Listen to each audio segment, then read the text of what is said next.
Hi there, and welcome to this training video on getting started with Enterprise Invoice and Pay. My name is Orla from Enterprise, and today I'm going to show you how to set up your module settings. So let's jump right in. In Enterprise, in the top right, click on your settings, and then click on Module Settings. In Enterprise, your customers and suppliers will require a unique code to easily identify them. So why not let the system do it for you? In your module settings, you have the option to let the system auto-create a customer code for you and auto-create a supplier code for you. Simply click the box and save. Again, for suppliers, simply click the box and save. Easy as that. The system will now create a custom code for your customers and suppliers so you don't have to. Further down, you have the options to set up some categories for your service items.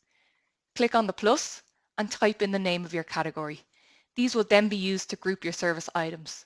For example, if you provide training but provide different types of training, maybe you want to group them under the one category called training.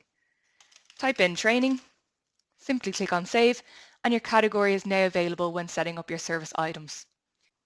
For more information about the system, be sure to check out some of our training videos or go to our help centre at help.enterprise.com. You can also chat to a member of the team by clicking down here and starting a new conversation with us. This area also has easy access to our Enterprise Help Centre. Thank you for watching today, and goodbye.